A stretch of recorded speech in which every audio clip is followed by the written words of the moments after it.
Idhaa ya Kiswahili, Sauti ya Afrika. Yaounde, Cameroon.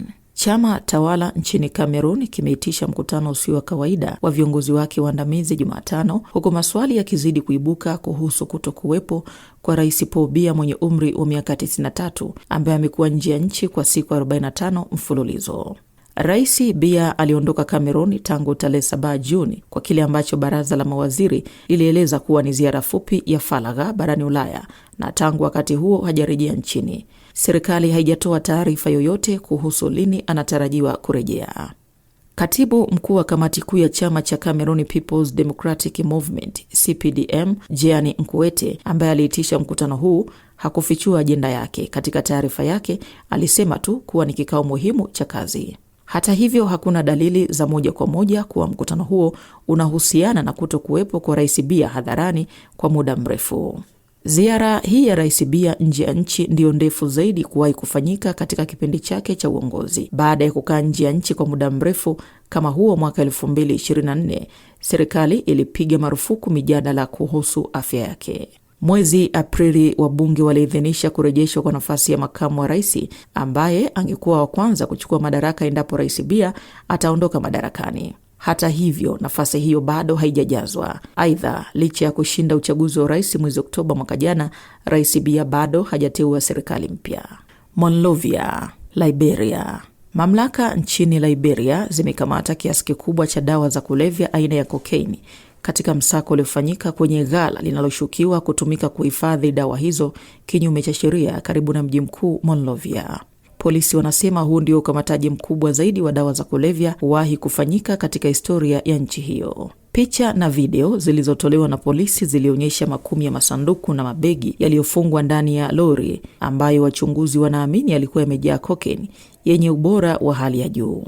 Mkuu wa polisi Gregory Coleman alisema uchunguzi wa kitaalam umethibitisha kuwa dawa hizo ni cocaine yenye thamani ya zaidi ya dola milioni 370 katika soko haramu. Watu kadhaa walikamatwa wakati wa operesheni hiyo iliyofanyika katika mji wa Doazone uliopo takriban kilomita 20 mashariki mwa Monrovia. Waliokamatwa ni pamoja na raia wawili wa kigeni na wa Liberia kadhaa. Hadi sasa hakuna mashtaka rasmi yaliyotangazwa dhidi ya watuhumiwa hao.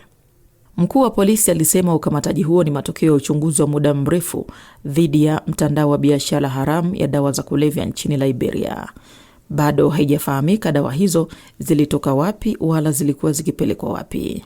Makamu wa rais wa Liberia, Jeremiah Kong, aliwapongeza vikosi vya usalama kwa operesheni hiyo na kusisitiza kuwa yeyote atakayebainika kuhusika atachukuliwa hatua kali za kisheria bila kujali hadhi yake. Roma, Italia.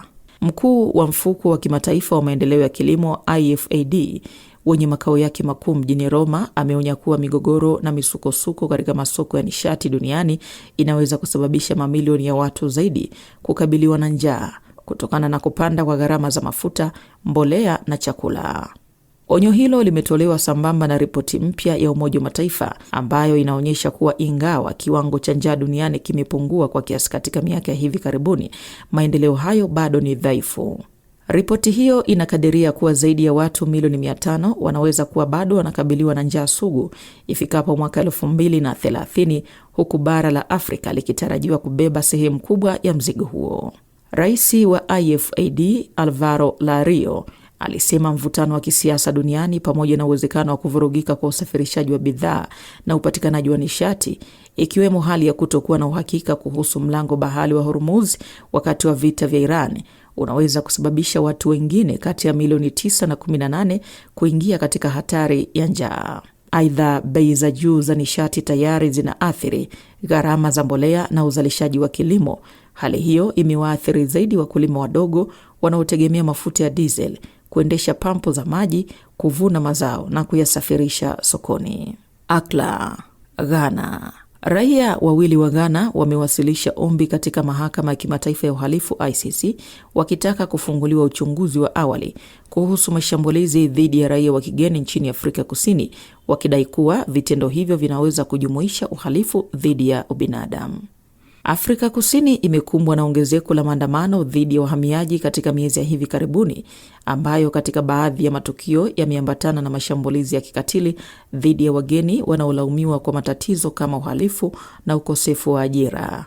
Wahamiaji kadhaa kutoka mataifa ya Afrika wameuawa katika machafuko hayo, wengine wamejeruhiwa huku nyumba na maduka yao yakiporwa. Maelfu ya watu wamelazimika kuikimbia nchi hiyo. Ombi hilo lililowasilishwa tarehe 15 Julai linadai kuwa kumekuwepo na mfululizo wa mashambulizi makubwa na ya kimfumo dhidi ya wahamiaji nchini Afrika Kusini. Pia linaishutumu serikali ya Rais Cyril Ramaphosa kwa kushindwa kuzuia au kuwachukulia hatua wahusika wa uhalifu huo, ikiwemo mauaji.